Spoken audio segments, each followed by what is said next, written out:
Presidenti e Republikës së Kosovës, Vjosa Osmani, ka filluar një lloj parafushate në rrjetet e saj sociale, ku po promovon punën e saj 5-vjeçare në krye të presidencës. Kjo vjen në një kohë kur në opinion po flitet se emri i saj mund të propozohet edhe për një mandat të dytë në krye të shtetit. Sipas analistëve politik, Osmani, përmes kësaj qasjeje po ushtron presion publik dhe medial ndaj kryeministrit në detyrë Albin Kurti për një rikandidim të mundshëm, duke synuar që para opinionit publik të dëshmojë se zgjedhja e saj është e duhura për vendin. Analisti politik Artan Muaxhiri ka thënë për Kosova Press se pozita e presidentes aktuale është e vështirë për shkak të ndryshimeve në kontekstin politik, krahasuar me vitin 2021, kur ajo u zgjodh për herë të parë. Sipas tij, çdo gjë do të varet nga lideri i lëvizjes vetëvendosje, subjekti që i fitoi bindshëm zgjedhjet e 28 dhjetorit. Kjo për faktin se Osmani dhe Kurti nuk ishin gjithmonë në një linjë të njëjtë, karshi zhvillimeve në vend dhe atyre ndërkombëtare. Presidenti Osmani është në pozitë shumë të vështirë sepse i gjithë konteksti politik ka ndryshuar në raport me vitin 2021, kur është zgjedhur për herë të parë dhe tash varet nga shumë faktorë të tjerë, të cilët nuk janë në dorën e saj. Çdo gjë do të varet nga Kurti, sepse 51% që ja jep këtë mundësi dhe deri në momentin e fundit, as vetë presidenti Osmani nuk do ta ketë të qartë nëse do të rikandidohet sërish nga Kurti apo jo. Presidenti Osmani në nivelin vendor ka qenë plotësisht në binarët e njëjtë me Kurtin gjatë mandatit të tij, mirëpo në arenën ndërkombëtare ka pasur disa suksese, ka pasur një dallim me Kurtin sepse ka qenë më e pranueshme dhe më bashkëpunuese me faktorin ndërkombëtar, me SBA-t dhe vendet e fuqishme të BE-s. Disa punë janë merite e saj, por gjithsesi besoj që është e qartë se sa ka qenë ndikimi i saj real politik, ka thënë Muaxhiri. Sipas tij, kjo parafushat e presidentes përveç presionit publik dhe medial ndaj Kurtit, synon edhe krijimin e një arsyetimi në rast se ajo nuk rikandidohet, në mënyrë që të mbahet mend si lidere e suksesshme.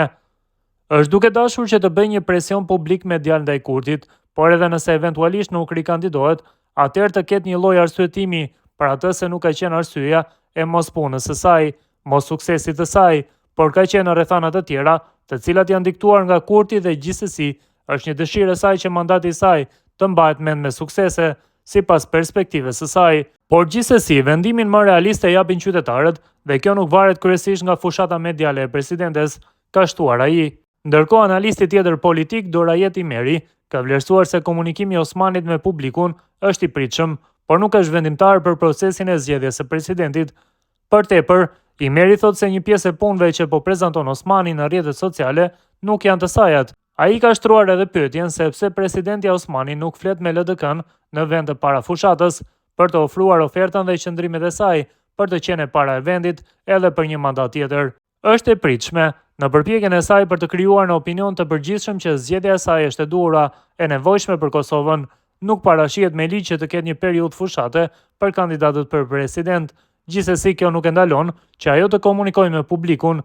Kjo nuk mund të ndryshojë sjelljen e partive, sepse nuk varen detyrimisht nga opinioni publik i krijuar në një moment të caktuar, së paku jo tek rasti i presidentit, mund t'i kushtojë pastaj me votë. Një pjesë e punëve që po prezanton Osmani nuk janë të sajat, por nuk do të thotë kjo që si ka bërë mirë si angazhim që ka pasur profesionalisht. Pyetja që shtrohet këtu është sepse Osmani nuk flet me LDK-n dhe besoj se do të ishte më mirë prej saj që të ftonte kreun e LDK-s për të ofruar qëndrimet e veta dhe ofertën për të qenë para e vendit në kuptimin e komunikimit me partitë që duhet ta votojnë Osmanin, ka thënë Imeri. Ndërkohë, në krahun tjetër, presidenti Osmani ka disa ditë që po publikon video përmbledhëse të takimeve zyrtare gjatë mandatit 5 vjeçar të saj. Ajo ka publikuar fjalimin e saj në Këshillin e Sigurimit të OKB-s përballë presidentit të Serbisë, Aleksandar Vučić. Më pas edhe një video midis ushtrisë amerikane në Akademinë West Point, si dhe në Parlamentin Evropian, e po ashtu edhe vizitën e presidentit të SBA-s, Donald Trump në selinë e NATO-s dhe plot vizita të tjera.